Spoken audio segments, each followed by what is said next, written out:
Revue Ménage. Bienvenue dans votre émission Revue Ménage. Nous voilà au dimanche 30 octobre, des bénédictions spirituelles dans les lieux célestes. De bons amis, enfin, jusqu'à un certain point. Lisons Job 2, les versets 11 à 13. Job 2, les versets 11 à 13. Trois amis de Job, Eliphaz de Théman, Bildad de Shua et Sophar de Naama, apprirent tous les malheurs qui lui étaient arrivés. Ils se concertèrent et partirent de chez eux pour aller le plaindre et le consoler. Ayant de loin porté les regards sur lui, ils ne le reconnurent pas. Et ils élevèrent la voix et pleurèrent. Ils déchirèrent leur manteau et ils jetèrent de la poussière en l'air au-dessus de leur tête. Et ils se tinrent assis à terre auprès de lui 7 jours et 7 nuits, sans lui dire une parole, car ils voyaient combien sa douleur était grande. Les trois amis de Job furent troublés par sa souffrance. L'aide la plus efficace qu'ils purent lui offrir fut le silence. Trois amis de Job apprirent les malheurs qui lui étaient arrivés. Ils vinrent de chez eux et se mirent d'accord pour lui manifester leur sympathie et le réconforter. Job 2, le verset 11. Chose intéressante, les trois amis durent se concerter pour lutter contre le mal, comme s'ils le maîtrisaient au quotidien. Quand ils aperçurent Job, ils se comportèrent en compagnons éplorés. En le regardant de loin, ils le trouvèrent méconnaissable. Alors ils éclatèrent en sanglots. Ils déchirèrent leurs manteaux et se répandirent de la poussière sur la tête. Job 2, le verset 12. Mais leur comportement avait une odeur de rituel. Puis ils restèrent assis à terre avec Job pendant 7 jours et 7 nuits, sans rien lui dire, tant sa souffrance leur apparaissait grande. Verset 13. Cependant, c'est la gravité des malheurs de Job qui les surprit. Ce fut sans doute le seul moment où ils n'essayèrent pas de le pousser à confesser son grand péché secret. Dans son amour, Dieu sauve notre âme. Lisons Job 4, le verset 17. Job 4, verset 17. L'homme serait-il juste devant Dieu? Serait-il pur devant celui qui l'a fait? À Job, dont l'existence était désormais misérable, il ne restait qu'une chose valable, son caractère. Dans son élan d'incrédulité, Eliphaz pointa son ami du doigt. Un mortel serait-il plus juste que Dieu? Un homme serait-il plus pur que celui qui le fait? Job 4, le verset 17 de la version Nouvelle Bible Seconde. Job ne prétendait-il pas, en effet, qu'à l'égard de la fidélité et du rejet du péché, il n'avait rien à se reprocher? Ne prétendait-il pas être plus grand que Dieu? Aucun doute possible. Eliphaz accusait de façon flagrante Job de cacher des péchés, d'où sa souffrance bien méritée. L'homme intègre et droit frémit en entendant ces noires accusations. Le caractère de Job fut soumis à l'épreuve la plus rude. Mais le Seigneur suit du regard ses fidèles, ceux qui comptent sur sa bonté pour les arracher à la mort et les garder en vie, même en temps de famine. Psaume 33, les versets 18 et 19. Le cas de Job en est la preuve. Pour rester en vie lors d'une famine, il faut un minimum de nourriture et d'eau. Notre âme ne peut être sauvée dans un confort 5 étoiles. Le premier but de Dieu ne consiste pas à nous épargner constamment la souffrance. Il vise plus haut que ça.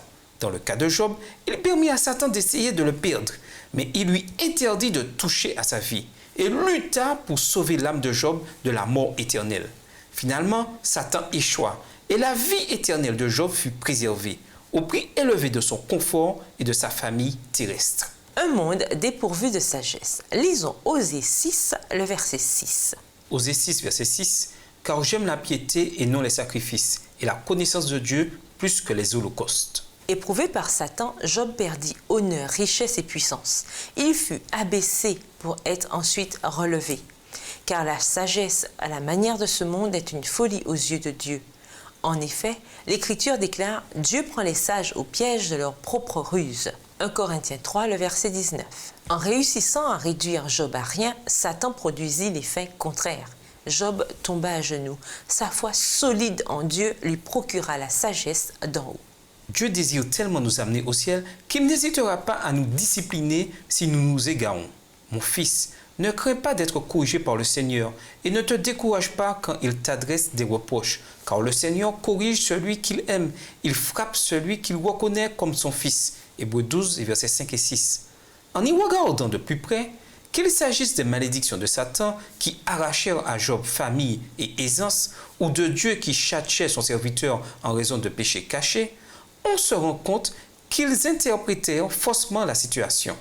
Au lieu de rechercher humblement les conseils du Seigneur, ils martelèrent à Job que Dieu châtie celui qu'il aime, et ainsi passèrent à côté de la véritable exhortation divine. Qu'on agisse avec bonté.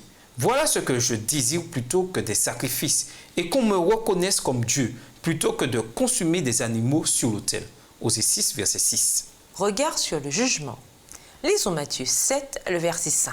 Matthieu 7, verset 5. Hypocrite, ôte premièrement la poutre de ton œil, et alors tu verras comment ôter la paille de l'œil de ton frère. Job fut jugé faussement par ses 3 amis. Des années plus tard, Jésus s'écria « Hypocrite, enlève d'abord la poutre de ton œil, et alors tu verras assez clair pour enlever la paille de l'œil de ton frère. » Matthieu 7, le verset 5.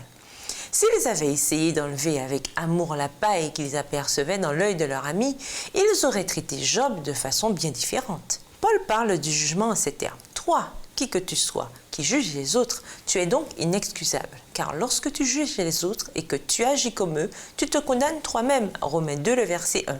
Les amis de Job accusèrent pieusement Job d'avoir péché, d'avoir commis les péchés même qu'eux-mêmes cachaient soigneusement. Paul y va de cette recommandation. C'est pourquoi ne portez de jugement sur personne. Attendez que le Seigneur vienne. Il mettra en lumière ce qui est caché dans l'obscurité et révélera les intentions secrètes du cœur des hommes. 1 Corinthiens 4, le verset 5. Si les 3 amis de Job étaient venus à lui dans un esprit de bonté et de patience, au lieu d'y aller de suppositions gratuites et d'un grave manque de tact, leur réprimande, aussi fausse fût-elle, l'aurait 1000 fois plus consolé. Étant en harmonie avec le Créateur, ils auraient approfondi leur compréhension des choses spirituelles.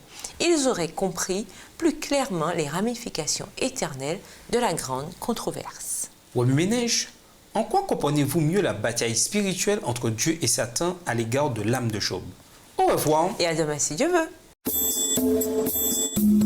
Remue ménage.